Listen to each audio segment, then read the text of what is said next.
Wagwan, people. How you doing? Episode 18, Hidden Edge Podcast. This is the night before the big 2024 election. Man, time flew by pretty fast. No, it Anyways, didn't. This shit's been a painful election, bro. I is it? swear, for the last it feels like this election has been going on forever, man. Like literally like a year at least. Ugh. Well, I mean, it just really about has ready to be been. done with it. I'm just about ready to be going on done for a with year. this bullshit, Yeah. bro. Can't deal with it. Honestly, like with the VIX up and everything, like I think the market's pretty much sick of it too. But yeah, man, how was your weekend? Good. Just I went to my my in-laws, and politics came up, of course, after the first 30 minutes. Basically, most of my family, they tend to be a little bit on the liberal side of things. I'm a little bit more on the conservative, side. Are they in Georgia? Yeah, in Georgia. So we went to my in-laws' okay. place. Now, what's funny is my parents, they're like hardcore Trump supporters. Like if you go to my mom and be like, "Oh, I'm voting for Kamala," she'll be like, "Sukara, why? Why are you gonna vote for that witch?" Like so, like they're like the types that would show up at like a howdy modi thing. So they're uber behind Trump. Like my brother called me. He's like, "I haven't voted in a while, but I'm gonna vote for Trump." He got his wife, who's like an immigrant. It's like, you're gonna vote for Trump, and basically his wife's like, okay, no problem, I'll do it. So my mom went and she voted for Trump. So pretty much all of my side of the family is all Trump supporters, and my wife's side of the family is all like Kamala supporters. But I think my wife, she didn't tell me. She might have actually voted for Trump this time, because what I've been doing is I've been slowly red pilling her via Twitter, so so she likes to be on Twitter just to see what I say, but I won't let her comment so that the people figure out who she is. But the thing is, like, the way that Twitter is like I know for a fact it's really, really right wing. So like I can see yesterday when I married her, when I first met her, this was like around 2016. She was like, "Oh, I hate Trump, blah blah," and I was like, "No, Trump is a good guy, blah blah blah. Like you should listen." And so what's funny is we were having this discussion at my in-laws, and my sister-in-law, she was saying how Trump is bad and blah blah, and my wife was like defending Trump. I was like, "Oh, dude, the red pill is working." Here we go. Here we go. So my wife, of course, won't tell me who she voted for, but so someone's like, "What's sukara?" Yeah, what you said sukara? Like your parents called you. Oh, like sukarwa. So it's Gujarati. It's like, why? Why would you do that? So sukarwa. That's what. Okay. Well, so does it mean this though? No. No, it doesn't mean idiot. Okay. No. Okay. Well, we'll see. But then again, my mom's also the type that's like, she does not like Indian people. She's Indian, but she'll be like, there's too many Indian people around here. Like if I mean, you're an immigrant. There's a lot of Indian people in Atlanta? Huh? There's a ton of Indian people in Atlanta. Really? A lot. Yeah. I thought it was either white or black down there. No, there's a lot of Indian people. There's like a lot of Koreans as well. Like we have this place around me called Buford Highway. Buford Highway is just like nothing but Koreans and like Asian marts and all that stuff. Yeah. So it's just it's funny. Like my mom, like I said, my mom is very anti-immigrant. So she's like the type that's like, once she came up the ladder, she's like, pull that shit. No more Indians. And I was like, Mom, you're Indian. She's like, yeah, but I'm one of the good ones. I was like, oh man, here we go. So she's like one of those people who like, if everyone's climbing up a ladder, she's the one who's gonna push the ladder off when she's done climbing it. Is she that type of person? Yeah.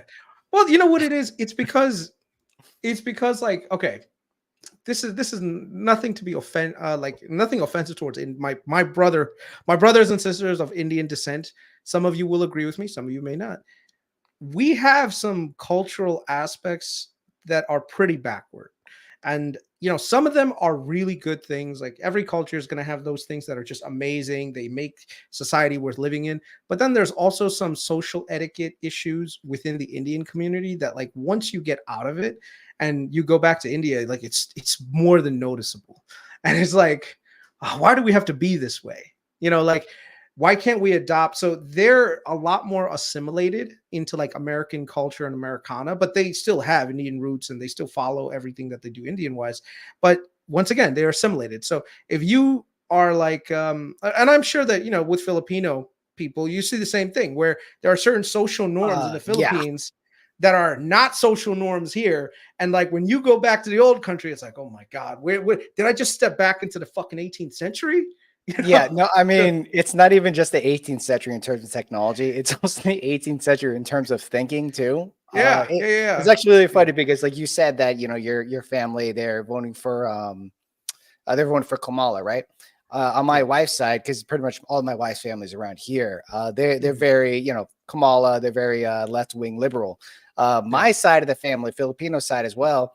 They're very right wing, and it's actually pretty funny because the way Filipinos are is like they are very stubborn. Like they will not change their way of thinking no matter what. Especially, okay, so that take for example the stock market, right? They literally think I'm gambling my money away. You know, they think that the only way to not gamble your money away is just keep it in a savings account. You are gambling your gambling money away, away. but like we're winning. They're like, we're winning. yeah, but they're like piling the money in the bank account. And I try to explain the concept of inflation to them of how like that's just the invisible tax. You know, the amount of money you had in your bank account 5 years ago is worth less now, but they don't see it that way. They look at it as safe.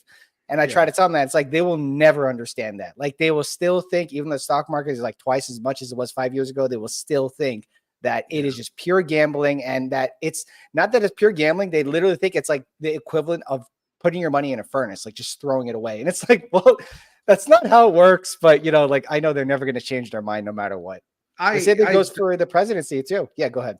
I had a similar experience with like I want to say that similar with my in-laws as well, because the thing is, it's not so much that they don't want to invest. It's just that the concept of investing in the stock market, they feel that it's really, really risky. And the thing is, if you find the right things, it's not risky. It's actually very safe, but you just have to be able to do the research, get around it, and then you know, understand how everything works. And it's actually pretty simple. But I guess what it is we're actually interested in the market. They're not.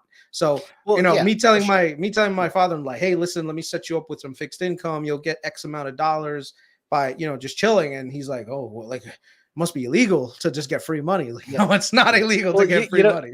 You know, it's actually pretty funny because even though you say that, you know, like I can literally provide them with like a 10-page thesis on why they should invest their money in the stock market. But if like one of their relatives makes like money off like a piece of shit stock, they'll come to be like, oh, is Teladoc a good idea? And I'm like, what the fuck? Like, I'm like, what the hell? Like, for example, I told them, put your money in treasuries, right? It's paying 5.5%. Just put it in there. Like, you can't lose your money. You'll beat inflation every single year. Just do it, right? Just lock in those rates because he's like, you know, nearing retirement. And it's like probably the safest thing you do with your money right now. And then he was like basically saying, this is my wife's dad, basically saying like, no, it's not a good idea. I need the money, blah, blah, blah. And then his brother-in-law starts telling him about he's been rolling money into treasuries. And he comes up to me, it's like, oh, this is a good idea. Maybe I should do this. It's like, I just told you about this so much. And when they hear one thing from one of their friends, they automatically believe it's fact. And they're just like, we have to do this. Okay, so you are here. So you represent the Filipino community. Okay, I have to ask now. What is with the MLMs, bro? Why do Filipinos love getting into MLM scams? Like every nurse at my hospital, they're all into it. I don't know what it is. I tried like one time. They were like, "Kris, do you want to buy makeup?" Man. It's trust. Like they have so much trust. Okay, so the thing with Filipinos is that it's actually a little bit different from Indians in the aspect because Filipinos are more powerful and they think as a group more as an individual. Because you know, when you come to a westernized nation, you're promoted to be in an individualistic culture, right? You need to propel yourself, you need to teach yourself, you need to grow yourself, and you need to get a better career, so on. In the Philippines, it's more about like group growth. What's the opposite of individualism? I forget the collectivism. The term.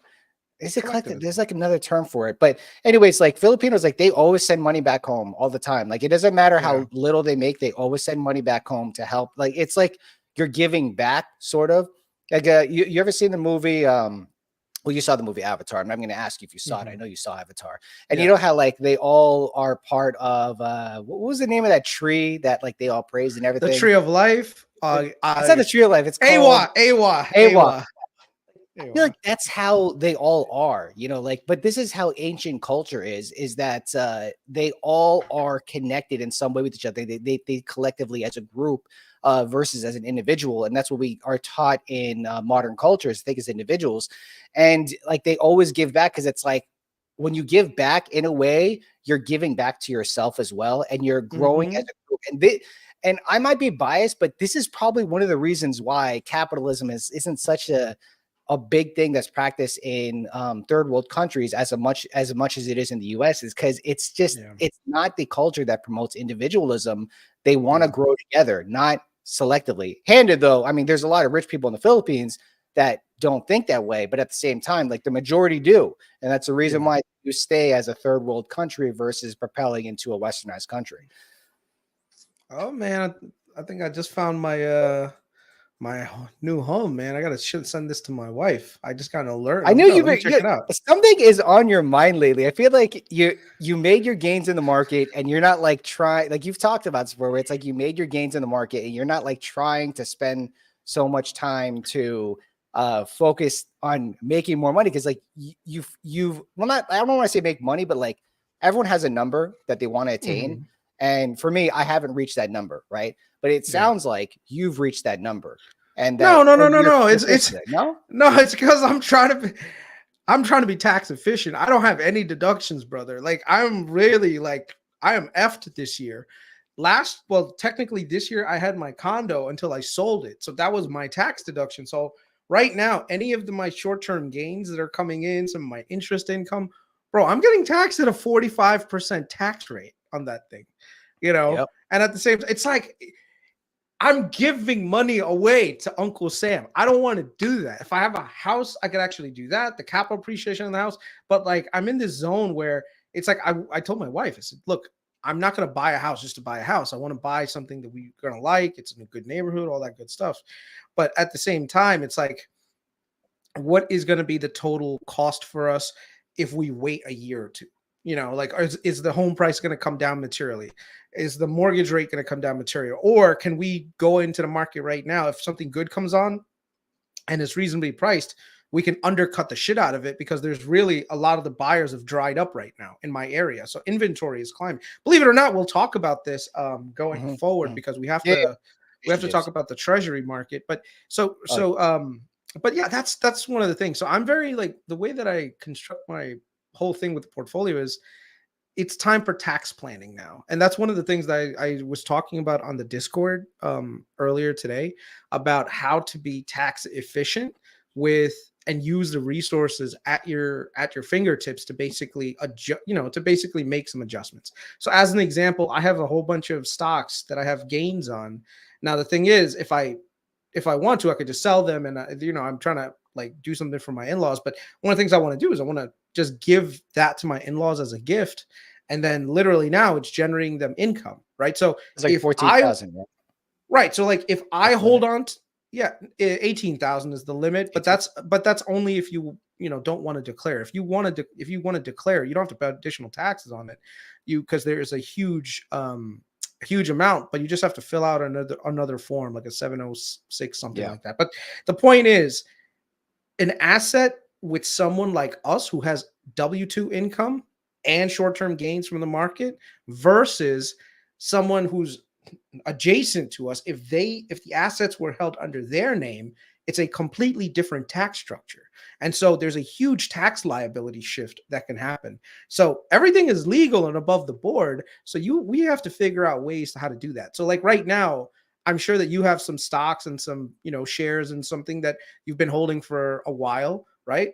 But the thing is, one, it generates an income, and it may be generating ordinary income like our preferred shares.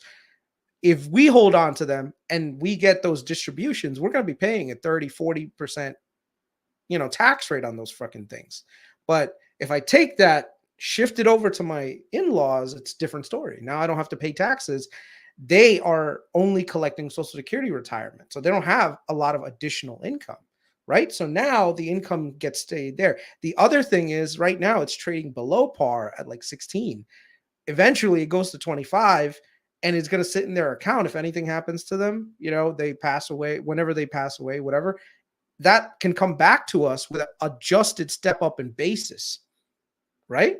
Which is kind of nuts if you think about it. So, yeah. I mean, you know, the tax thing becomes a situation when, you know, when you're sitting on a lot of gains. I mean, I'm not gonna lie, you're up way more than I am this year.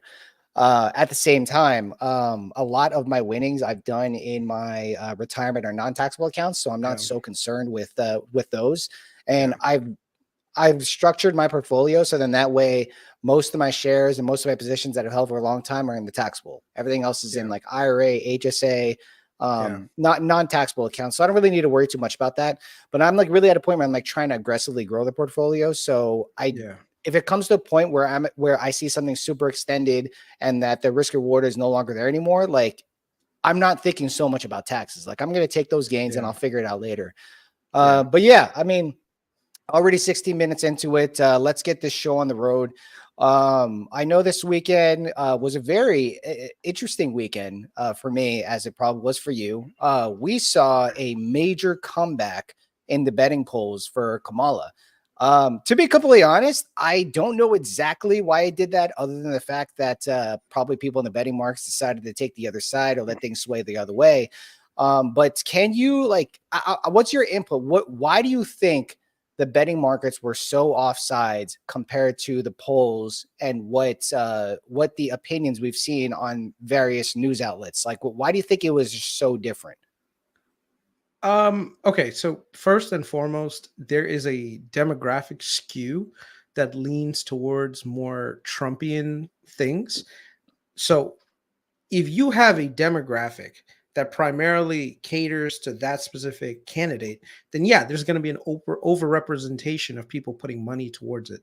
The other thing is, remember, when it comes to the money aspect, it's unlimited amount of money that you can put towards a candidate, right? Whereas when you actually go vote, it's only a 1-to-1 ratio. So Kalshi and all these things, they're not that accurate in trying to determine who's actually going to win. So that's one of the reasons why you see this huge fluctuation. And one of them, I feel like there is some level of market manipulation. Okay, so I'll explain. And believe it or not, the treasury markets have been following this thing, and there's actually some opportunity. No, it's not just the treasury markets; it's the stock market in general. And ironically, I would not expect that, but yeah, markets have been correlating what the betting markets have done.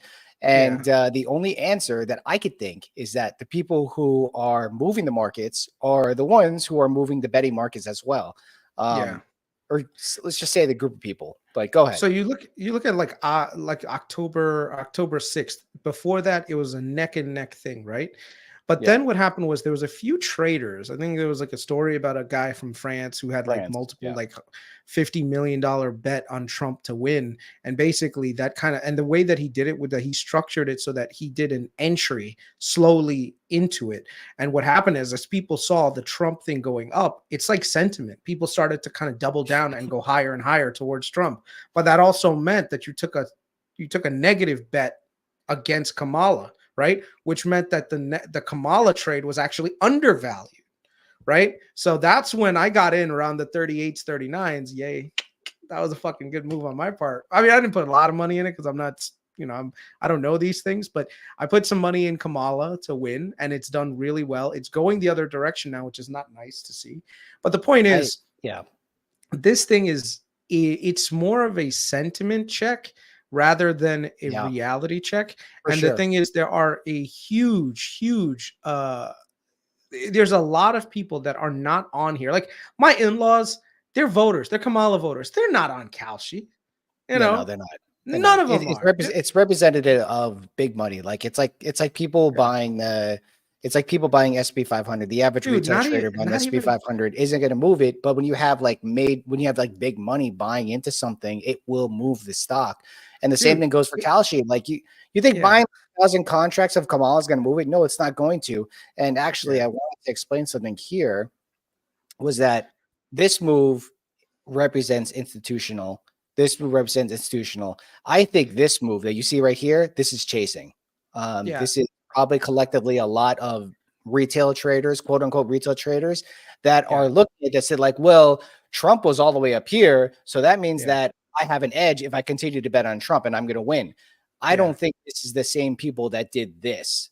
I think this is what these people did when they wanted to win money. And I personally don't think that the betting markets was the edge that they wanted to get. I think the betting market was something that they use to manipulate the actual markets, like currency markets, treasury markets, and so on. I think that was the trade. This was the catalyst.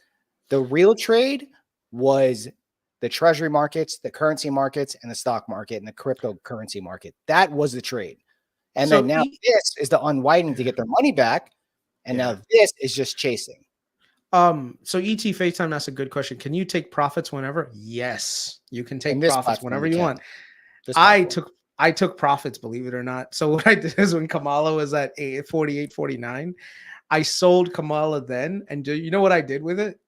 I bought, because I was already up almost 50% on that position, but then I took it and I put it on, up there to the search thing, up there to search markets. Okay, who will, so do, let me see what it's called. Hold on. Sorry. Because I did a parlay bet. The Senate, the House, Senate, and President, or another one? Yes. Who will win House, Senate, and presidency? Oh, that one, dude. Who? Yeah. You told me about this too. You told me about this, and I put some money on that too. Like I had to because I looked at it. I'm just like, this seems like the most probable outcome out of all of them. Yeah. So just put who will win House, Senate, and blah blah blah. I think it's like one of the top trending ones. Yeah. So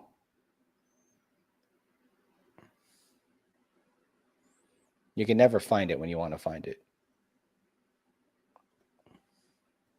Okay, you know what? Just search for it. Just search for it. Yeah, I have it on my phone. So let me just see what the name of it is here. That's what it says. It says who will win House, Senate, and presidency.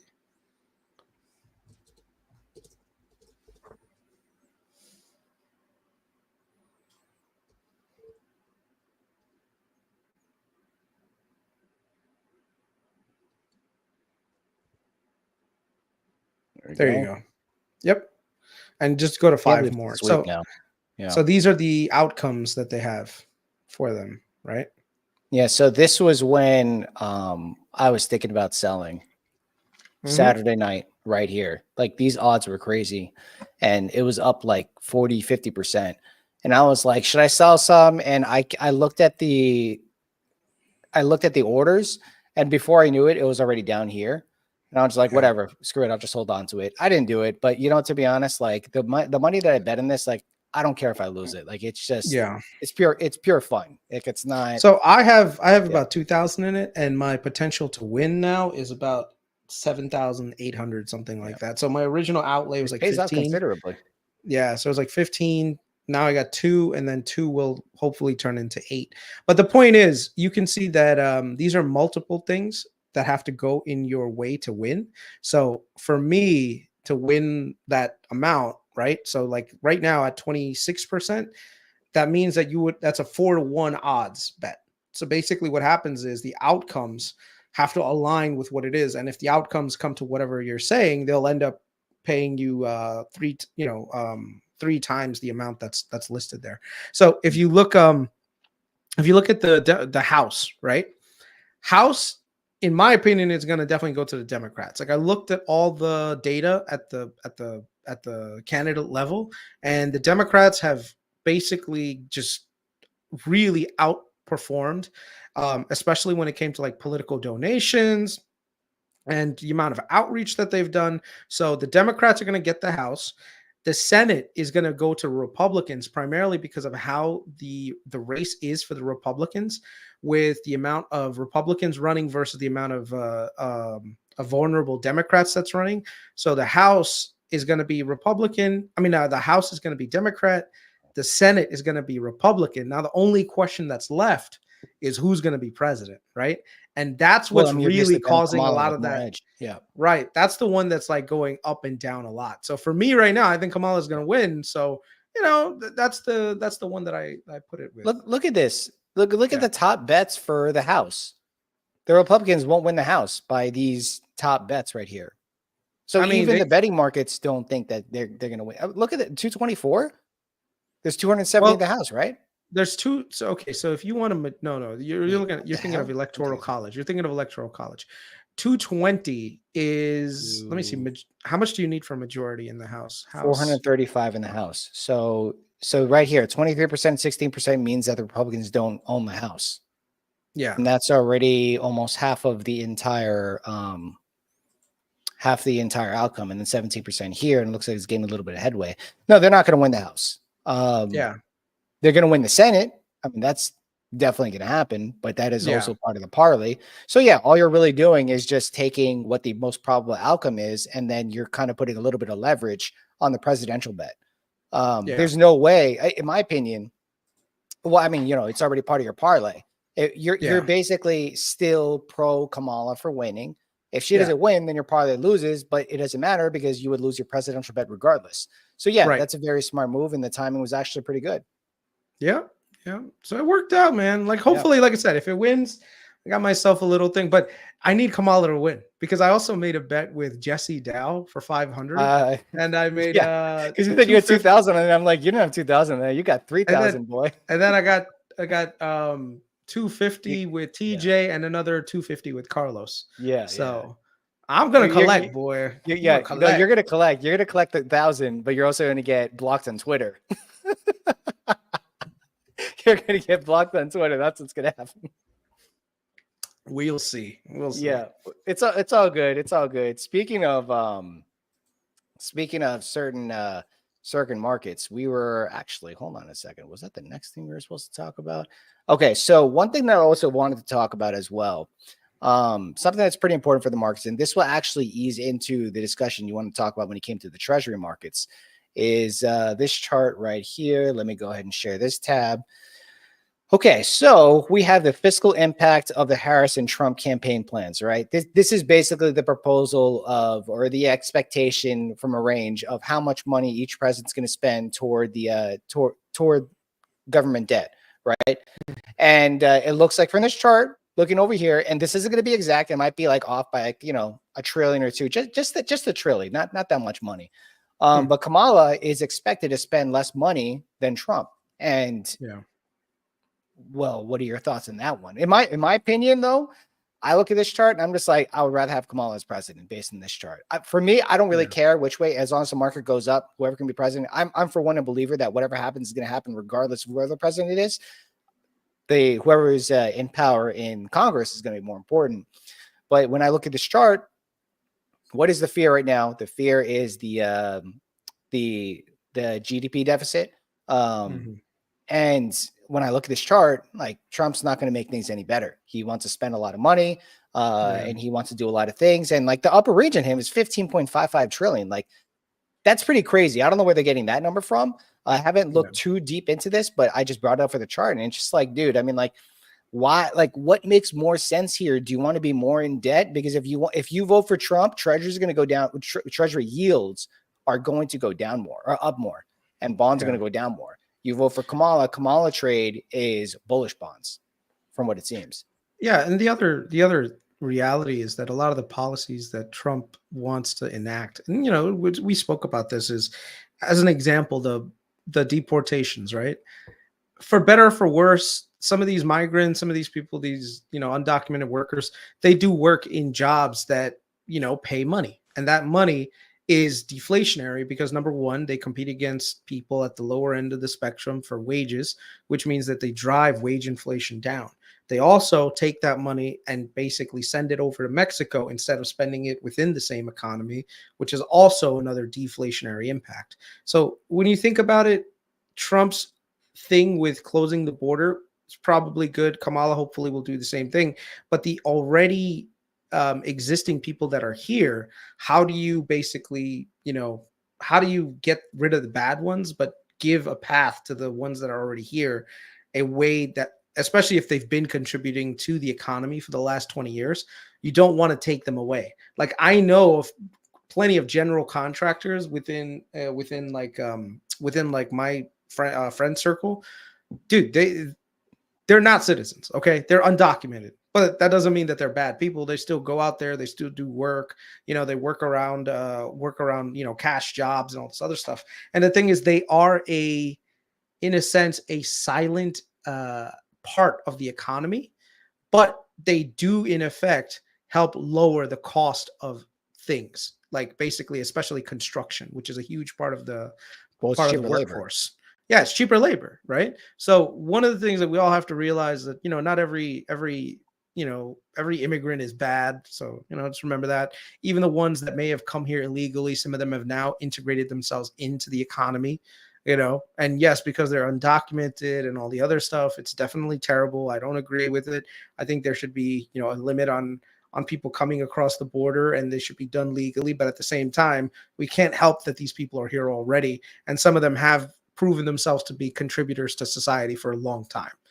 Giving them a pathway towards becoming legalized might not be a bad thing, and especially if some of them have already had kids who are U.S. citizens. You don't want to break up families just to do that. So, and I don't think that would be a policy that the Republicans would want to apply, because that is how they lost California. See, a lot of people don't realize the reason why California is a super left-leaning Democratic state is because of all the policies that Republicans tried to push in the 90s that were very anti-immigrant. I forgot which prop it was. It's like, if I step outside, there's one group of people that I'm going to see the most out of. I live in LA. Yeah. So, yeah. I mean, if you were to stop all immigration and nail down on illegal immigration, that would directly impact our state. And yeah, that's the reason why. That's the reason why, like, it's a deep blue state, because of that very fact that probably half the GDP in this country is mostly blue collar, and that is really like the immigrants take so many jobs that people who are citizens, educated, college, and everything don't want to take. Right? Yeah. Handed though, it is true that places with the most amount of immigration tend to have higher crime rates. So a lot of people, they use that as like leverage, where it's like, we need to stop the immigration because of all these crimes that are happening. Well, it's like, yeah, I know, but like, you can't have it and not have it at the same time. You can't have your cake and eat it too.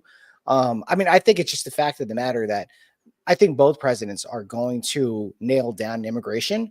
But one of them is making a clear initiative on what they're actually doing versus the other side. And I think we know which side is which. Probably go ahead.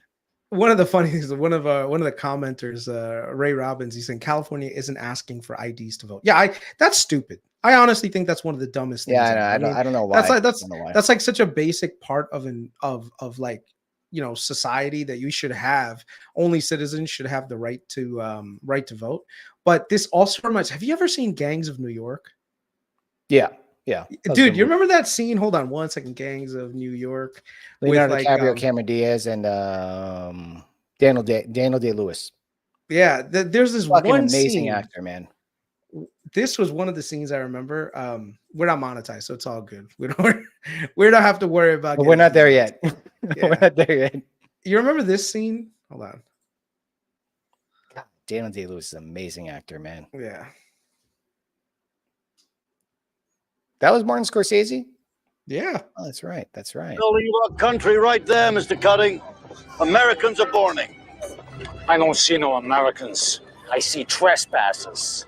Irish hops. Do a job for a nickel what a nigger does for a dime and a white man used to get a quarter for. What have they done? Name one thing they've contributed. Votes. Votes, you say? They vote how the Archbishop tells them. And who tells the Archbishop? Their king in the pointy hat, what sits on his throne in Rome. Bill's got mixed feelings as regards the Irish. Bill, deliver these good and fervent folk to the polls on a regular basis, and there'll be a handsome price for each vote goes Tammany's way. My father gave his life making this country what it is. Murdered by the British with all of his men on the 25th of July, Anno Domini 1814. You think I'm gonna help you befoul his legacy? By giving this country over to them what's had no hand in the fighting for it? Why, because they come off a boat crawling with lice and begging you for soup? You're a great one for the fighting, Bill, I know. But you can't fight forever. I can go down doing it. And you will.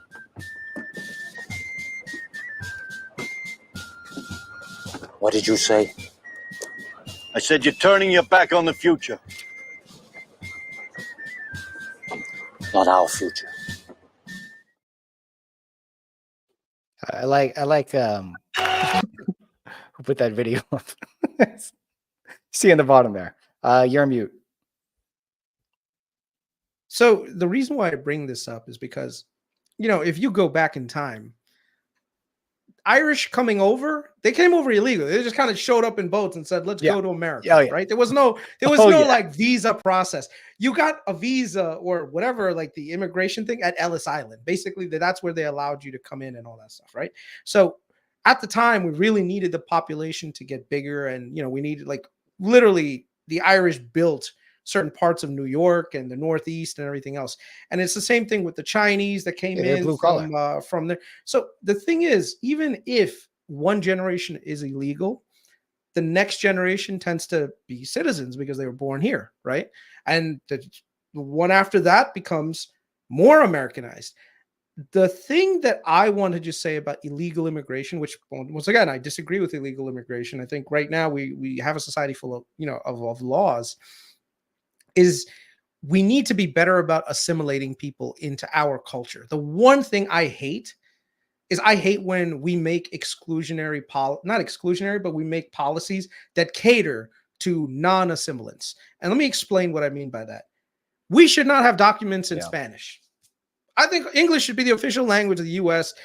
Mandatorily, the first thing you need to do is learn English when you come to this country. Like, you can't speak your freaking language that you had from the old country and think that you can be a proper member of society without that. You need to at least get the basic language of the land into your system. The other thing is you need to learn about America and all the stuff that, that came here. A lot of what I don't like about immigration is when immigrants show up to a country and to a society and they basically say, you know what, we are the majority in this area now, and we're going to run this place just like we ran it in the old country. Like, I would not want the same policies that are going on in India to be here in the US. Like, I'm an American first, all right? And I've completely assimilated. And that's what we should be striving for. So the one thing I got to say I'm opposed to in the Democrats, I'm opposed to them being so pro illegal immigration, because they are pro illegal immigration. Let's just get that straight. But I'm also, when it comes to the Republicans, very like anti. Stop trying to marginalize these people to the point where you're treating them like vermin. Like, they're not vermin, okay? They're just trying to get a better life. They're doing it in the way that's best suits them. And the thing is, the more you try to exclude them, the more likely it is that they're going to end up creating their own colonies of society that's not going to assimilate. And if they don't assimilate, they're not going to get the fundamental benefits of how we as Americans think. We think freedom is one of the most important things. Freedom of speech is one of the most important things that we have. Capitalism. Like, I can't believe there's people that freaking right now, Americans born and bred here, that are like, oh, we should go socialist and we should go Marxist. Like, are y'all fucking retarded? Like, your parents escaped from Venezuela, so they brought you here, and your idea is, I want to go Marxist. I want to go back to the shit that my parents escaped from. I mean, when I hear that, it infuriates me, man. So yeah, I mean, it's a very difficult topic to get in on, and I got to be completely honest, I'm not too knowledgeable on that topic to even make a decision on it. All I know is I'm in California and I see Spanish, I say English all the time, and I'm cool with it. I'm totally used to it. I mean, I could speak Spanish, or I know enough to get by. But I mean, generally, like, when you're in Van Nuys, California, you kind of have to have Spanish on a lot of signs, because that's wrong though. That's the thing. We can't shouldn't, but like but it's not. They provide two forms when you go to an office over here, or when you go to let's say you go to the Social Security office. It's gonna be two forms. You're gonna see the Spanish form, the English form, and then you're gonna see all the other languages.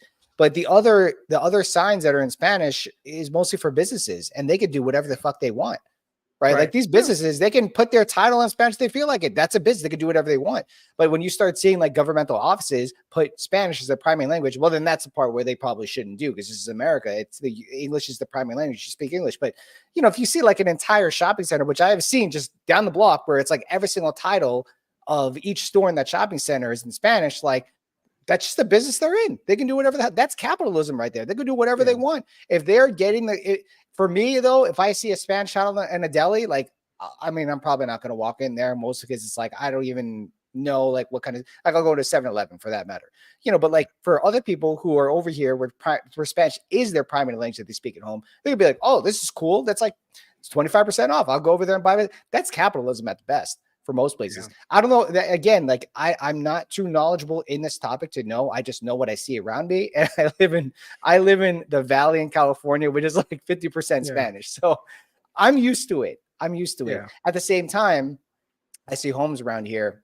Housing is extremely expensive. This is probably a good way to segue into our next topic. This has a lot to do with rates. Well, one last thing. Yeah, go for it. So so this is going to sound bad, but Democrats importing migrants into the country to get them to vote isn't like a new thing, by the way. This happened in New York in something called Tammany Hall. Like Tammany Hall was like this corrupt political machine in New York City that basically built up New York. They eventually got kicked out.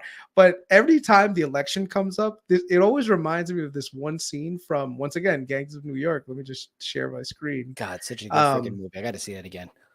Anytime you guys have a chance, man, if you want to see how the political system sometimes work, it's really funny watching it. But this is what it reminds me of. All right, line them up. It's election day. Faster, faster, faster. Come on, okay, guys. Come on, you bastard. We need your vote. Bastard. I fought for you, nigga. I lost an arm for you. Well, that's a start. Now, come on. Rise and shine, rise and shine. This great country of ours, even the hop fiends get the vote. Less art and more haste on. Now, where are you going? I already voted today. Cast for Monk and Tammany, by God. Twice. Twice? Only twice? You call that doing your civic duty? Come with me. Oh, no, you don't. Get back and sit down. Here's another one. Clean them up good. Shave their beards off, boys, and send them back to vote again. All right, boys. Vote Monk Tammany. Monk Tammany. So, gentlemen, what our great city needs is a new courthouse. Now, I propose it should be a modest, economical structure. Excuse me one moment. Monk's already won by 3,000 more votes than there are voters. 3 make it 20, 30. We don't need a victory, we need a Roman triumph. But we don't have any more ballots. Remember the first rule of politics. The ballots don't make the results. The counters make the results. The counters keep counting. Wow. I love that. It's not the votes that count. It's the counters. Still relevant today. Today. It's funny that people think that elections, you can't steal elections. There's no such thing as election fraud. Bro, election fraud has been rooted in every election that's ever happened, man. And especially in the current. I love it. So I love that last line that he had. It's not the voters that makes a difference. It's the counters. So keep counting. Like, we don't want 2,000, 3,000. We need 30,000. I mean, bro, it's going to be funny. It's going to be funny when we see this happen on tomorrow night. It's going to be like reporting projected winner. Yeah. And then all of a sudden, like 80,000 votes just come in last minute. we're going to, there's going to be a lot of votes this year. Record. I mean, there usually is a record number every year, but this year there's going to be a lot of votes. I think the push to vote. This is probably one of the most controversial elections I've seen, and it happens every year. But I would say that the 2020 election wasn't nearly as controversial as this one. In this case, it's really funny because like everyone thinks Donald Trump is going to win. Like still to this day, I'm just like, I can't believe like they think it's going to be a landslide victory. Like this is going to be the opposite of landslide victory. This is going to be either a close call or Kamala's going to win. It's just, I can't get on the same size consensus in this. I just can't. I cannot get on it because it's so amazingly false. Like when I started, if you remember the 2016 election, how much they shat in Trump when that TMZ stuff came out, where they had a recording of Trump on a bus with someone, and Trump was saying he's going to grab the women by the, you know what. Yeah. When that came out, everyone was like, oh, he's going to lose now.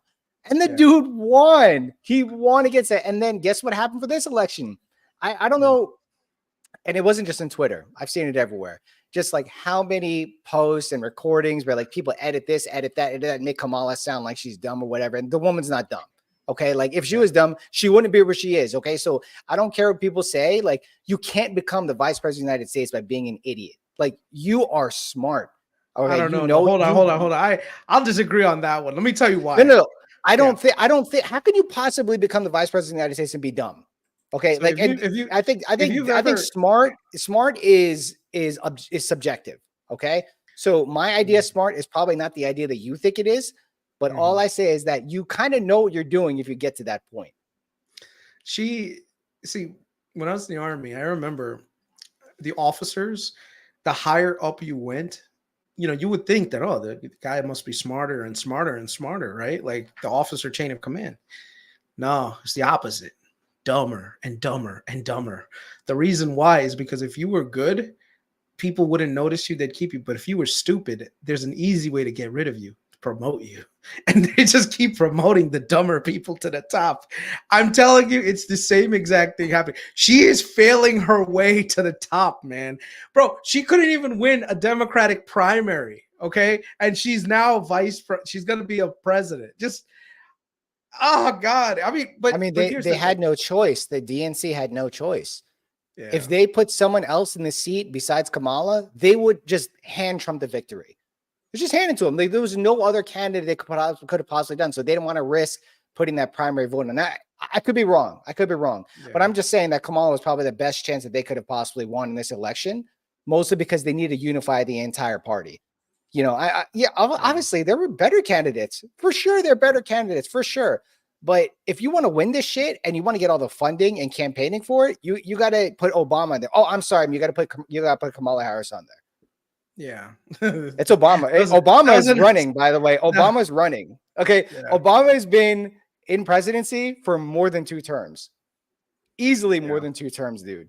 And he might be in there for a 4th term. We'll see. Yep. Nah, man. I think all the people that Obama have put into the quote unquote deep state, they're there.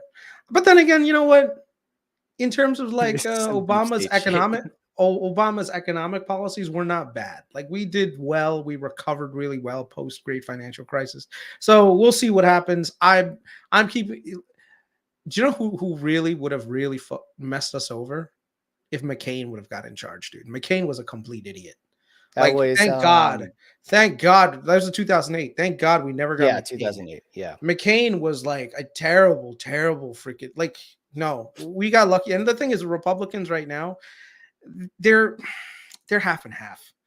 I don't know. But the point is, I think the country's going to be fine. Everyone here who's scared, like, oh, if Kamala gets in, like everything's going to blow up and we're all going to die. Like, bro, everyone's not because of her, dude. I don't think, I think that probably the worst case scenario for the unification of the country is not if Trump wins, it's if he loses.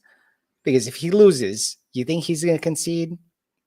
He's not going to concede. Yeah. He's going to lead whatever the fuck after. The dude's been attempted assassination 3 times. Okay. Yeah. Like, do you really think he's going to stand aside and be like, I lost, guys. I'm sorry. Like, no, this will be way worse than 2020. Okay. With that election, this is going to be way worse than that. I think it might actually escalate into something pretty serious afterwards. I don't want to get too deep into it because, we're almost at an hour now, but you think we're gonna have like a January 6th kind of situation happen? You think so? I don't know. I don't like to think that way, but honestly, like this is one of the reasons why I think Kamala is going to win is because it's just I'm too skeptical on who's actually voting for the president here. I think it's a little bit more than like people actually going to the polls and voting, people's votes counts. Like, I mean, I'm not naive enough to think that that's the case anymore. Like if that was the case, then like things wouldn't be as crazy as they are right now. And I think it's kind of heading in the opposite direction. But I do think that if Trump doesn't win, there could possibly be it could start triggering a domino effect of possibly a serious situation in the country, a serious division, because the country has not been any more divided than this today. I actually mentioned this to you the other day. Have you ever read or have you heard of The Fourth Turning by Neil Howe? No, I haven't, but I've heard of it, but I never read it. Yeah. So what it's basically saying is that the country goes through cycle, or not the country. Well, in this case, when it applies to our country, it goes through cycles, but it's more on a global scale. And that each cycle has 4 stages. It's the awakening, and then there's like a middle stage, third stage, and then the fourth stage is the crisis. And we are in the crisis. The crisis started after the great financial crisis, and it's still going. We're in the middle of it, and we see it in the markets. We see it in the geologic. The global tensions that are happening right now with 2 wars on 2 different sides of the planets. And then we're starting to see it with the peak division that we see in our country. And usually the way that these things trigger is you have a major power who tries to stay in power, and then the power is taken away from them, and then they try to come back and they gain a lot of popularity, and then they're rejected once again. And when you do that, you think about the Civil War. The Civil War was the 4th stage of that cycle. And think about what happened for that one. Okay, like you had 2 different sides of the country. No one ever expected the Civil War. Like if today was a few years before the Civil War, you could ask anyone in the streets, hey, there's going to be a Civil War in a few years. You think that's going to happen? And people are like, no, of course not. That will never happen. I'm not saying there's going to be a Civil War, but there's a lot of things that could potentially happen 5-10 years from now that people are thinking it'll never happen. And guess what? If you look back, if you think about a Ukraine war starting in like 2021, like, did you really think that was going to happen? Like, for me personally, I was like, there's no way Putin's going to invade Ukraine. And then he did. Like, he brought the tanks there and everything, even up until the day before when you heard that there were tanks rolling into Ukraine. I was like, this is BS. Like, he's not going to do it. And he freaking did it. Okay. And then obviously you see the tension that's going on in the Middle East with Israel and Iran. And we're obviously supporting it. We are supporting it fiscally. And I'm not so sure how this fiscal support is going to go on for, or how long it's going to go on for. But if Harris becomes president, do you think that that's going to stop? It's not going to stop. Handed though, the expectation of how much escalation that these retaliations are going to come in is somewhat muted a little bit. Like, people expect it to get worse, but it's not actually getting worse, but it can go a lot longer than people actually think it will. However, just think about it this way. There are so many people who are against that war. If Harris becomes president and then Trump doesn't become president, you think that people are just going to be like, oh, well, I guess the war is going to continue. Like, it's just the worst case scenario, in my opinion, for our country being unified is if Harris becomes president. If Trump becomes president, I think there could be somewhat of a better chance of unification versus Harris become president. But if Harris become president, Trump is not going to concede. He's going to start the opposite. Dude. I'm going to go the opposite way. I hope it goes the opposite. I don't want that to happen. If Trump gets in power, the Democrats are going to use the political machine to basically every little thing they're going to say, look, democracy is failing. Look, it's going to be like the summer of love all over again, where basically there's going to be nothing's going to happen. What do you mean nothing's going to happen? Like, dude, nothing's going to happen. Like, they've been trying to do it for 4 years. The dude is not in jail. He's not in jail. They just wasted government money on all those court cases. Yeah, no, I agree with that. It's going to be weird, dude. So let's see what happens tomorrow. All I know is I'm trying to win this money on Kalshi, bro, so I could buy some booze on. Honestly, if she wins, I told my brother-in-law, if Kamala wins, yeah, I'm taking a buffet. I'm taking that Filipino buffet down the street, man. I'm gonna take you there. We're gonna eat some lumpia. We're gonna eat some rice. We're gonna eat all that stuff. You're gonna eat. It's gonna be on me. He's like, how much money did you bet? I was like, well, enough for me to not care. So, the buffet is like $30. Like, I'll pay for it. Yeah, I told my in-laws the same thing. I said, look, if I win, we'll go get some dinner. It's on me, Yeah. So Olive Garden, all you can eat breadsticks and salad, which ends soon. And my sister-in-law sent everyone in the group. Wait, what do you mean it ends soon? It's gonna end soon. It's gonna end soon. What? There's no way. No. I'm sorry. The unlimited pasta bowl is gonna end soon. Yeah, okay, that. I was like, bro, unlimited breadsticks and salad. The only reason why Olive Garden even survives, man. Who loves Olive Garden in the chat? I used to work there. Who loves Olive Garden? I used to work there.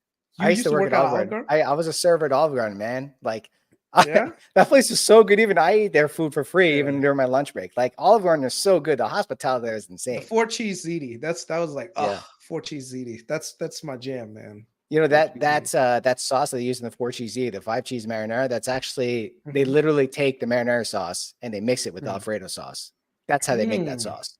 Yeah. Interesting. Okay. Yeah. You got the insider I know Olive that. Garden stuff right there. Oh, wait, hold on a second. Darden Restaurants is calling me. They're gonna Is take it me off really? the air. No, Darden Restaurants owns Olive Garden. Oh yeah. Yeah, they own Olive Garden. They own Carrabba's. They own there's another Cabela's. No, I think it was Carrabba's. I don't know. They own a bunch of chain restaurants and stuff. Yeah. It ain't nice. I don't know which city you live in, but $9.99 for that is not in LA. That is definitely not here. It's like $15 over here for that. It used to be $9.99. I'm not sure if y'all know about CC's. Do you know what CC's is?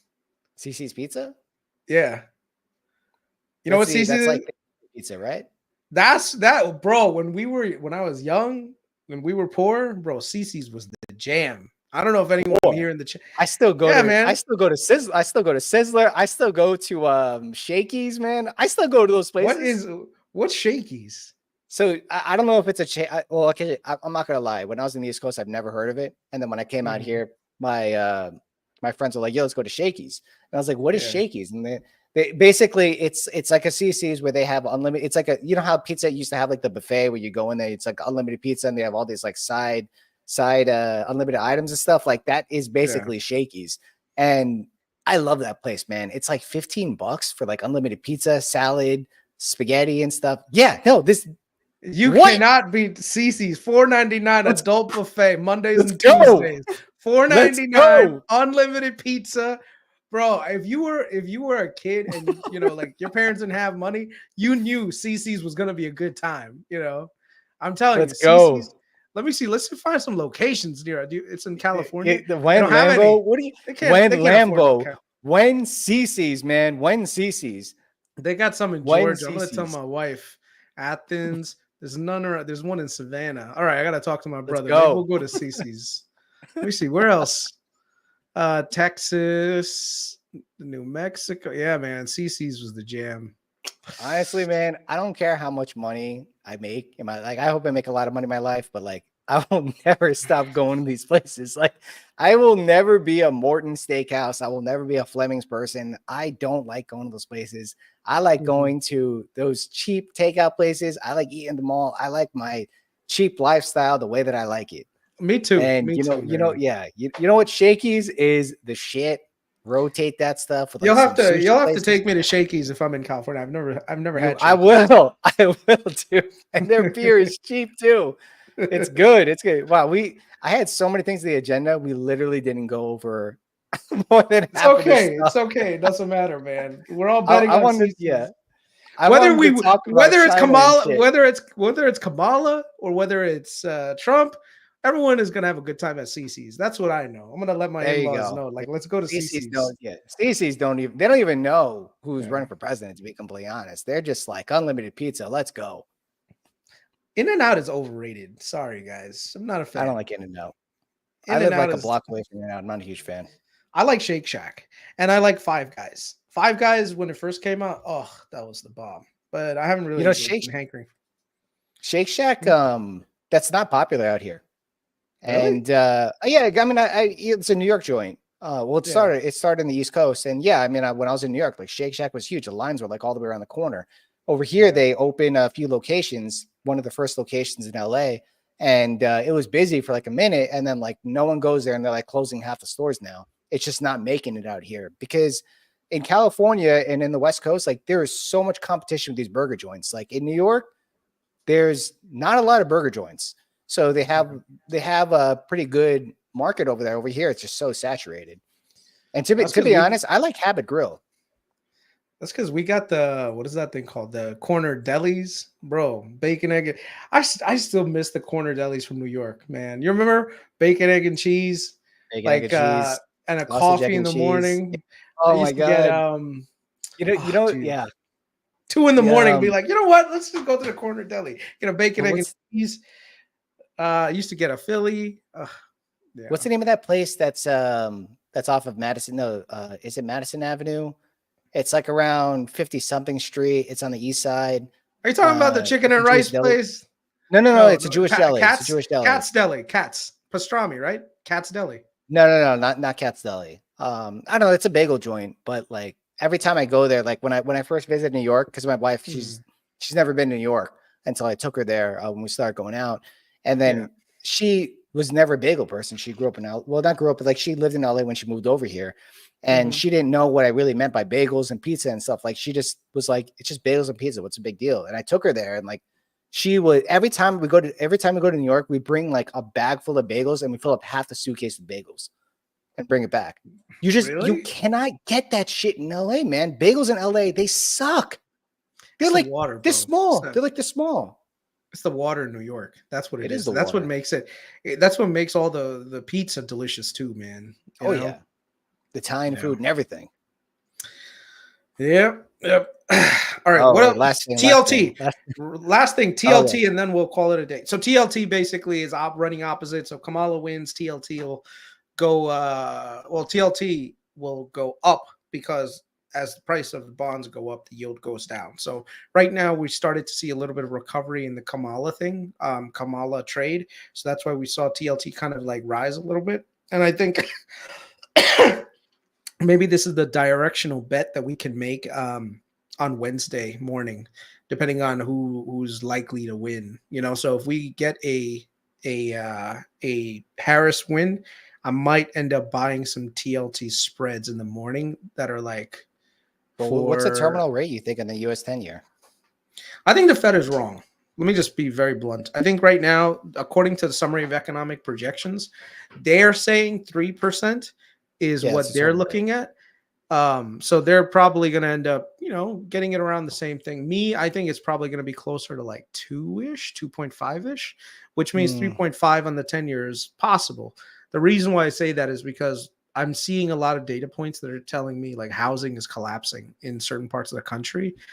Energy prices are lower. Motor vehicle insurance should start to come down sometime next year. Like the growth rate of motor vehicle insurance, not motor vehicle insurance itself. So all those things should be very disinflationary. And I think that the readouts are going to be there. And you're already starting to see a little bit of softness in the jobs report, right? So, and we've also got the possibility of a mild recession and maybe a possible AI bubble pop. So all those things combined tells me from a risk perspective that we're more likely to get a dovish Fed next year. And especially if it's Kamala, I think that's the case that we're going to get that. We'll see what happens. I'm the complete opposite on that. I'm not short term. I am bullish bonds. Like you're saying, it's not so much a Kamala trade, it's the unwinding of the Trump trade. Because we looked at the chart when it comes to the fiscal spending, Trump is going to spend almost double the amount Kamala wants to spend, even more than that when you look at the range. And when you talk about the spending, that means that government debt isn't as valuable as it used to be. And then it's just all about the sentiment when it comes to that. And the market just generally is bearish bonds when it comes to that sort of trade. So that's the reason why, like, you saw crypto rally, you saw the market rally, and you saw bonds get sold off because of the whole Trump trade sort of thing. And then now the Kamala, like you said, Kamala's coming back in power. So I don't think it's so much the Kamala trade, but it's the unwinding of the Trump trade. However, I think the general direction and trend of bonds right now is actually down. And I think that rates probably have a little more upside to go. But like I said, short term, I wouldn't be surprised if TLT gets back to like the high 90s.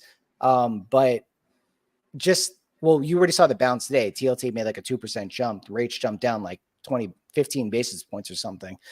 That's usually what happens, like when everyone's positions for one side and then all of a sudden Kamala comes back in and it's like, oh, we gotta unwind this, like shorts get squeezed, whatever it is. I don't know if that's going to be sustainable as far as momentum goes. Momentum in the short term might be able to pick rates back down and the bonds back up. But long-term wise, I am not so sure if the 10-year will go down 3.5%. I mean, I think the 10-year above 4% is like where it's supposed to be, in my opinion. I think that inflation is going to be a bit more sticky than people think. And in addition, I think that I don't even need to prove it. Like the GDP, the GDP nowcast from the Atlanta Fed literally shows that we're at 2.5% plus as far as GDP goes for Q4. Like GDP is strong as fuck. Like when it comes to above 2%, the country's chugging along. When it comes to unemployment, it's chugging along. Like employment's still tight right now from a median perspective, because like around 4%, right? We were in full employment for a while, but that doesn't mean that employment is falling off a cliff. Now that's a 4.1% or even 4.5%. That just means it's normalizing, right? So we don't have that scaring yet. I think the market did price in a recession very quickly, and that's the reason why you saw the bonds jump up so much and the 10-year down to 3.5%. But I think rates are pretty much where they're supposed to be as far as the long-term bonds. I do believe the terminal rate is around 3%. However, you have GDP increasing, you have inflation that's sticky. That's reflation, dude. The reflation playbook, in my opinion, is long risk assets, long crypto, long gold, short bonds. But I'm not gangster enough to short bonds right now. Like, I did it for a second. I got like 10%. I'm done. Like, I'm not. That is a hard trade to do. Like, I can get my face ripped off. If I was still in the trade, I'd be like on cloud 9 last Friday. And then today would have me like, ah, shit, I should have listened to Kris. You know, that would be the case. But for me, like, I don't want a position in it. If I'm going to be long bonds, or if I'm going to have some sort of edge in terms of bonds going up, I want it to be through a proxy, and that is through housing stocks, whether it's SLG. I mean, look at SLG, like it's nearing its all-time high. It's nearing its 52. Not housing, high. real estate. But for me, like, I got like a DGen. Well, like, just it's not even a DGen play because it's like not even that much money. It's a very small position. It's in Redfin. Cash burning company, right? But it follows the sentiment of housing and moves very quickly. And the premiums are pretty low because it pulled back like 25-30% from its all-time high. And personally, I look at the Redfin app, and I mean, I'm a software person. I look at their app. Their app is freaking great, right? Like, they know how to build it. This is the reason why I'm bullish on HIMS, because their app is so good, right? So I think that this could possibly make a comeback once housing makes a comeback, and will probably provide me a little more upside with lower premiums if I want to be bullish on bonds without actually being bullish bonds. Because ultimately, bonds lead to a better housing market, and a better housing market increases GDP, bullish the United States of America. So, I mean, that's just my proxy. But I mean, you know, either way, like, if bonds go down or up, like, I don't really care. I'll reap the benefits both ways. But we've seen historically bond yields are inversely correlated with risk assets. We have not seen that play out since August. We have seen bond yields rise up. We've seen bonds drop like a rock, but we've seen the stock market continue to propel to all-time highs. Today, we're around 3% from all-time highs, and bond yields are still pretty damn high compared to where they were just 1 month, just 1.5 months ago at 3.6%. Now it's at 4.2%. Like, I think what we've learned so far is that correlations are not exactly what we expect them to be as far as historical price action. I don't know. That's just me. Well, one of the things we also have to remember is this too. When it comes to housing affordability, it always reverts back to the mean again, but it can stay in an overbought or oversold market for quite some time. So basically, the affordability threshold is about 30% of gross. And you can see here right now, it's one of the least affordable amounts times where it's least affordable to buy a home. And this last happened around 2006, 2007, right before we had the great financial crisis. And then things had to be the interest rates had to be lowered. And then affordability came back up as prices shifted. So you can see here the drivers. So in 2008, you had, all these homes that came onto the market, because of the foreclosures and all that stuff. And then at the same time, the Fed had to lower interest rates. So right now you could get a interest rate at the time for much lower, and so that kind of persisted all throughout the 2010s. And that's why we had like a nice 10-year period of low inflation. So, we're at the point right now. I think there is a huge affordability gap that has to kind of close in on itself. And you can see here that affordability gaps is just so goddamn wide right now. So right now, if in 2006, if you wanted to buy the median home, you needed a household income of about 71,000. Right now, the median home price is about 392, and you would need the actual median household income needed is like 85,000, right? So it's much higher than what it was previously. But I think this is going to come down. This will keep going up because it just normally goes up, or this will moderate a little bit. It'll be interesting to see what's gonna drive the markets. But this is one of the reasons why I think Goldman is saying we're likely to get a 3% for the next 3 years. 3% for the next 3 years, where you're going to see this unwinding, especially in, I think, in real estate, where the prices of real estate is not going to necessarily go down, but you're just not going to see a lot of the appreciation that you've seen over the last, 20 years, where you've had this giant momentum upward. So, it's going to probably, real estate will probably track inflation normally, and maybe even be below inflation amounts. So this is not something that we can call today. It's just, what are our expectations for longer term rates into 2025 and 2026? I think 2025, we're going to see, and this is the other thing too. If you're looking around the world though, Sam, have you been looking? Everywhere they're heading into disinflation right now. They're literally sub 2% in so many countries now. I would disagree. I think for large economies around the whole world, they're pumping money into the system, and they're not heading to deflation or disinflation. I think they're actually heading toward inflation, which is the reason why I think we're in a reflation regime. I mean, when you think about it, which central banks around the entire world are taking liquidity out of the system? That's true. Japan? Yeah. Look at this. I don't know the other one. Let's take a look at this. Yeah. So these are the economies right now. So China's inflation rate right now is 0.4. Italy's is 0.9. France is 1.2. South Korea 1.3. And these are all the developed countries. Canada is 1.6. UK is 1.7. Saudi is 1.7. Indonesia is much smaller. Spain 1.8. So without a doubt, they're experiencing Germany's disinflation right now, or they're experiencing lower than targeted inflation numbers, right? Well, I mean, I don't know what the target inflation number for those countries are, but without a doubt, everyone wants between 2 and 1 point, like 2 and. I mean, I guess I can't really speak for anything outside of the U.S., but I do think that they're going to start trending up. I mean, they're all pumping liquidity into the system, and that's the goal. Like, you don't want to reach a deflation. I don't think we're ever going to be in deflation. But at the same time, I think inflation is a little more sticky than people think it is. However, the Fed is done with that goal, and they are working in their other mandate, and that is employment. As far as I see, those numbers look fine to me. Yeah, okay, there was a double-digit job readings on Friday, but you got to take into account the jobs that were halted from the hurricane, as well as the strikes been happening. And on top of that, the market didn't care, right? Like, people see that number, they'd be like, holy crap, we're going to go into recession. Like, the market didn't seem to think that way. It's at the end of the day, like, you can be right, but if the market doesn't agree with you, then it doesn't fucking matter if you're right. Like, it doesn't matter. But at the same time, Rob was saying the high 90s, that'd be a big move. Is it a big move to put a lot of capital into? Like, if TLT's at like 92.5 right now, like, let's say tomorrow it's probably gonna be a little bit higher, like around 93, because it's unwinding the Trump trade. Well, also, and you're shooting for like 97.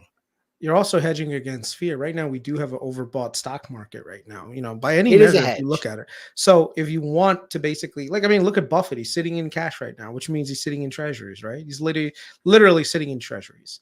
So if you want the optionality, you could always be in more of a treasury kind of like a situation, so that you have the liquidity necessary if we do get a massive correction, dip, whatever, to buy it in and go from there. But like I said, if you look at the rest of the world, they're in deflation mode, and they're going to keep going in deflation mode, and they're going to export their deflation to us. And eventually we're going to get below. I guarantee, I'm not going to say I guarantee it, but I have a sneaking suspicion we're going to be sub 2 next year, and maybe even sub 1.5.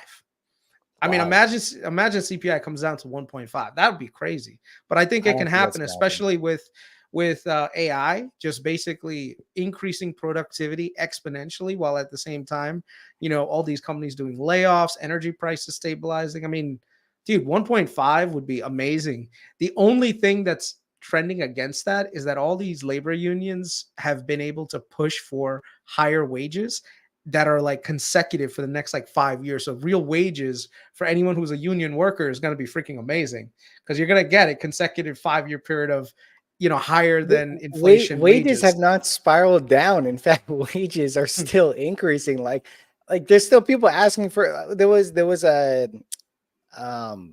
Ritz Wealth Management, or the one that the compound is part of, they had a chart for it. I haven't verified it, okay, but it was more of a survey than a chart. But people are still asking for raises, right? Generally, people are still asking for raises. Like, I don't think that people are like hurting for, like, oh, I need to get a raise. People are asking for raises because they know the market, right? But at the same time, I don't think AI is really at a place to generate as much productivity as people expect it to this early in the game.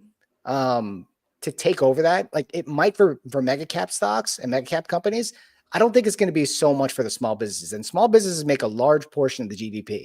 If the small businesses don't do well, GDP ain't going to do well. All right. Because you can't have the mega caps pulling all the weight. Small businesses are a huge part of GDP. And if those aren't doing well, you might get a slowdown in growth.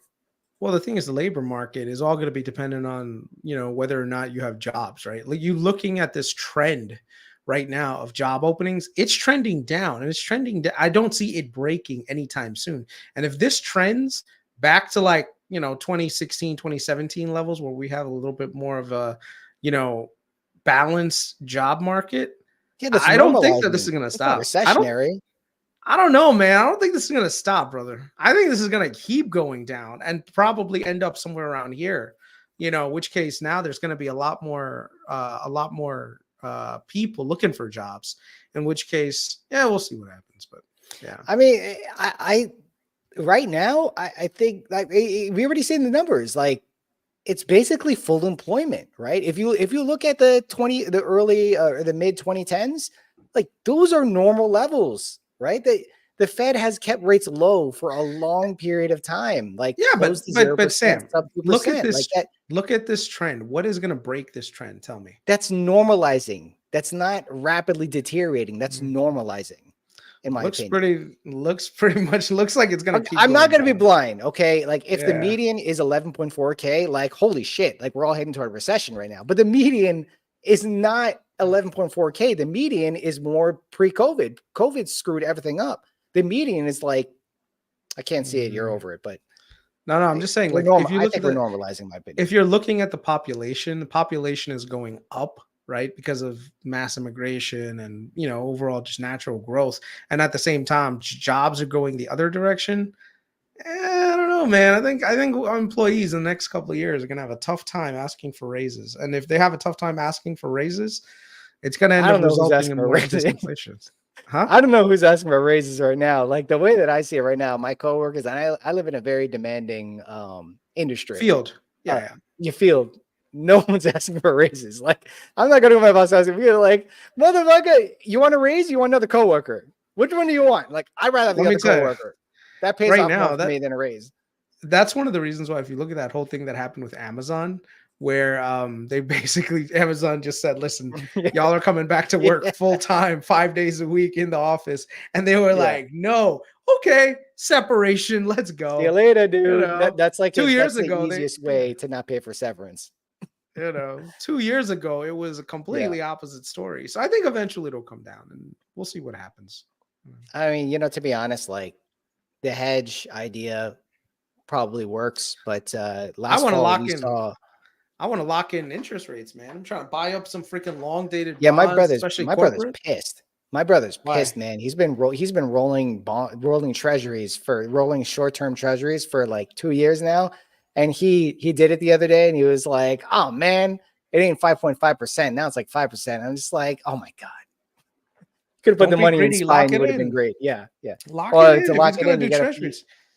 Buy some 10 years. Fuck it. Why even try to buy duration then? I mean, it's up to him. I think he's my age. So, like, in my opinion, like, if you're in your 30s, like, just put in the stock market and don't even look at it. You'll get a much better return. In my opinion, like, unless you're bearish on the U.S. economy for the next 30 years, like, you'll get a way better return if you put in the stock market. But, I'm not going to argue with putting a percentage of his capital inside the treasuries just to have it liquid just in case. But yeah, man. Good times. I think someone was asking about VNO, Vornado. I'm still long on the commercial real estate. Commercial real estate is making a comeback. It's slow, but it's doing well. You're starting to see leasing rates back to normal again. Just Commercial real estate, like with top tier office buildings and like Class A buildings, they are doing fine, right? Like, look at this deal that just came through, like on my news thing right here. John Hancock, which is like a pension, I think it's like a pension and retirement manager. They just signed a 22,000 square foot lease in LA, right? 2 years ago, these guys were like, nah, we don't need this. We don't need all this excess land. Now Dude, everyone is SLG starting just, to do leases. yeah. SLG is just up and to the right, dude. Like, yeah, unstoppable. Unstoppable. It's above par what you're thinking too. I think your price start for Yeah. SLG was like 60 something. Things Well, on the a thing freaking is- rampage, dude. the thing is, the yield on it is still a 4% yield, but yeah, it's done well. It's done really well, you know, which is why I'm, you know, bullish on our preferred shares like BPYPM. Yeah, you know know. what? I think I'm just gonna like throw a lot of money in there. Eventually, it's going to get back to the 25s again. Anyway, you're starting to see like leasing rates are getting back to normal again. Leases. Let's see. I have They like are, a special website that lets me look at the leasing stuff. So one of these days, I gotta do an update on this thing. But yeah. Did you look at BN? Yeah, I think BAM reported today. I'm not sure. I have to look at it. But you look at this right here. You know, Brookfield sells fully leased Yeah, they Potomac do. Tower and Roslyn office for 143 million. I mean, things like this are good because they're able to monetize this, reinvest it back into their better performing assets, and eventually this will end up going up. You know, like look at like let me see. Yeah. Tons of like things are coming on the market. So I mean, not market, like tons of leases are coming up, and they're actually getting filled now. So look at this one right here. Oh, go ahead. Brookfield signs a lease for 36 door terminal on 4.2 acres in Jersey City. Yeah, Dude, look at this freaking look at BAM, Brookfield Asset Management. They're the ones who reported today. Are they down? Look at this fucking candle. Look at this guy. Let me see. This isn't the bit. Look at this thing. It Yeah. made, was it all-time highs? Yeah, that's all-time highs. Well, I mean, I don't know. This hasn't been open for a while, but Yeah.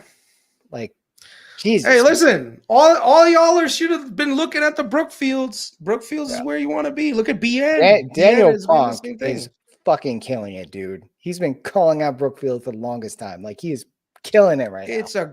They're a great manager. They're great capital allocator. You do not want to mess around being on the opposite end of Bruce Flatt and his team, bro. Anyone here who's Canadian, y'all know exactly what Brookfield is.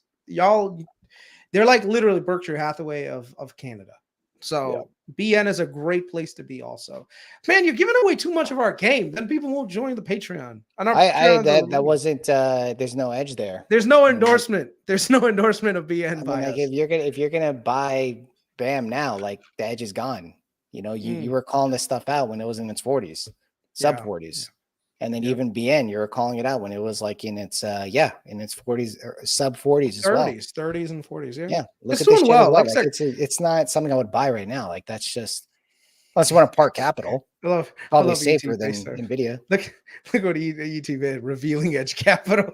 Yeah, I'll reveal all the plays after we make the money off of it. But yes, exactly. There's a lot of stuff where I'm not like I'll talk. I was planning on talking about hymns today, but I mean the thing is near all-time highs, so like I don't care about talking about it. But like congratulations to all you hymns degenerates. Yeah, dude, honestly, it's not even degenerate, dude. It's not. The thing is 80% plus. Well, today it's 79% gross margins, which is nothing to sneeze. That subscription model, like I said before, their software is amazing. The customer support's great. They have multiple markets they want to get into. They have a good amount of cash in the balance sheet. They're growing at 90% next quarter. I don't know why it was trading so cheap the other day. Like I was waiting to get in, and it was just a few days after I spoke to Sam. And you probably saw the podcast I had with them last Monday. Hey, China's coming back, baby. No, I saw it too. China's coming back. Honestly, I don't know how you can not be bullish inflation if China comes back. Inflation is going to be sticky. Yeah. Wong, no, it's not locked right now. Eventually, I'll lock it again. Some of the people had to change their billing, so I left it open. So if anyone wants to join, right now is a good time to join. Eventually, it'll get locked up back again. Because, like I said, my goal is to And our goal is to make sure that it's something that's manageable and that the people on there are not just transients that come on and then they stay for a couple of weeks and they leave and they come back. And it's not good for the community. It's not good for us managing, because there is a lot of work that happens in the background. And thanks for that, Sam. Sam takes care of all the stuff on Discord for us.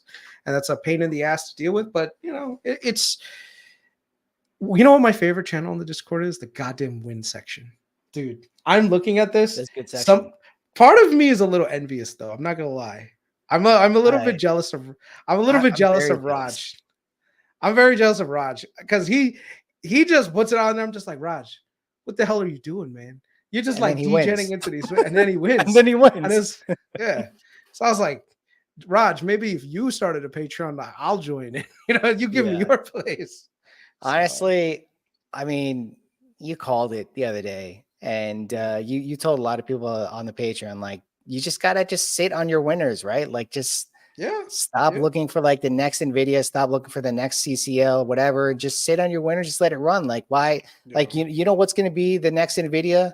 Fucking NVIDIA. All right. You know what's gonna be the next CCL, and CLH. You know, those are gonna be the next ones. Like, you just gotta just chill. Like, and like I look at him today, I'm just like, there's really no other place to look for in the market. So I'm just gonna stash this cash.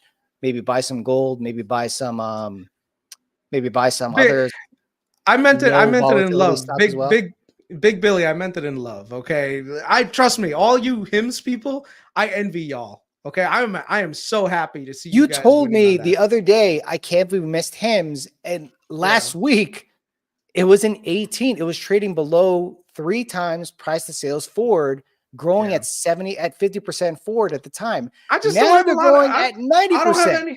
I don't have any spare capital, bro. I'm already in it, man. Yeah, so, I mean, you're already doing. Bro, I'm already killing. What am I gonna do? Sell my winners in the cruise line? Yeah, you're gonna create a tax event. You're gonna create a tax. You just talked about taxes. It wouldn't be a good idea. I mean, it would have to be new capital, if anything. But that was it was a very short term dip. Very short term. I think it's because the market knew it was up. Dude, those damn cruise line spreads are just they're on another level of just total returns right now, and I'm loving it. I'm just keeping it. But like out of that shit. But I can't. I just can't buy. I know that. All right, I'll address one thing with Palantir. I'm sorry, guys. Yes, I missed it.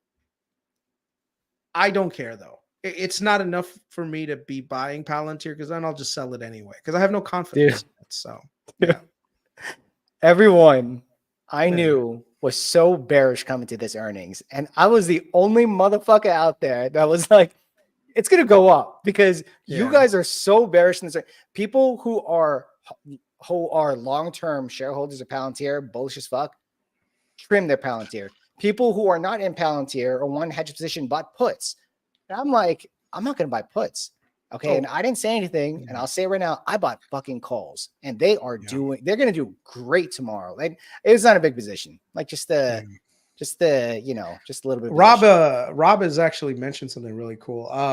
All of our Verizon spreads that we had from last year, they are now officially long-term. So we can sell them and get a long-term cap gains. We're not going to. I'm going to hold them. I don't care, man. Let them do their thing, but that is cool to have, I'm going to my CCL and CLH. That's what I'm doing. Waiting now. Just let it get to where it needs to go. Yeah. I mean, honestly, you rolled those into, higher spreads too. So like you increase your risk reward and decrease your capital. And now those are stacking. I'm like, this motherfucker. It's okay. Yeah. It's okay. Yeah. It's okay. I was waiting for it to come back, but I was just like, whatever. I'll just stick with that. It's all right. It might come back. I mean, it might come down again a little bit here and there, but I don't know. I thought it was gonna come back when rates went up, and it didn't come back. It didn't come back, and I was like, whatever. People are waking up to the cruise lines, brother. Yeah, you can't win them all. You can't win them all. So it's all good. I'm proud of you guys. I'm glad you guys are doing that. Even Rob called me out. He was like, man, you keep selling shit all the time. And I hold it. You know what? I'm going to hold my shit now in spite of that. I'm going to hold my shit.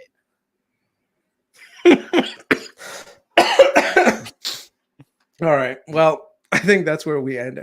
Kathy sold as well. That should have been your clue, man. That should have been the clue. Oh, she sold Palantir? Yeah. She was selling. I don't know why she does that. What? I don't know. Trim winners?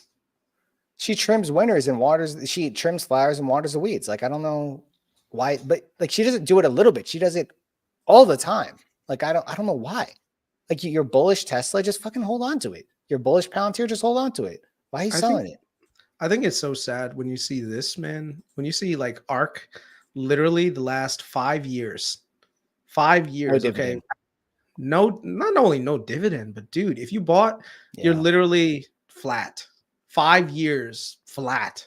And she's been collecting performance fees this entire time. Yeah, she doesn't care. She doesn't care. And this is the main one. This is the ARK Innovation Fund. I think the other ones she's down, like Next Generation Internet. Let's see. That's actually been recovering slightly, which is what's in that one. I think there's some good holdings in that though. Maybe some internet ones. Let's see. Space exploration is probably doing a little bit better because like there's been some in that. Genomics, I know is terrible for her. Yeah, that one is. Look at this. That's a bad one. That was like 3D printing. It was a big thing for a minute, and then now it's like no 3D printing is separate. It's 3D. No, I'm just saying like it's like that. It's like that kind of thing where like the market like really front ran it too much, and like it's just never going to come back for like 10, 20 years. And by that point, you already lost the opportunity. But there's it was actually funny because you mentioned China earlier, and why is China up by the way? Huh? Why is China up right now? Like, did Xi come out and say that he's gonna print more money? I don't know. Like, I'm good with what I put in there, and I know it's gonna fucking win. Like, it's gonna be a big winner, and people stop talking about it, which is great because that's when it's gonna go back up. Because people are like, oh, we're bullish China, now we're bearish China, and then they forget about it. That's when it goes up when people get out of it, and that's great. Here we go. Just get out, everyone. This is probably why. Looks like their economy might actually be recovering a little bit. So look at this.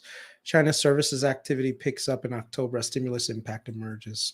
I also saw that property prices have actually started to stabilize in a lot of their tier one and tier 2 cities. So that's a good sign as well. And hopefully they do have some monetary and stimulus that, like I said, will give a little bit confidence to their populace.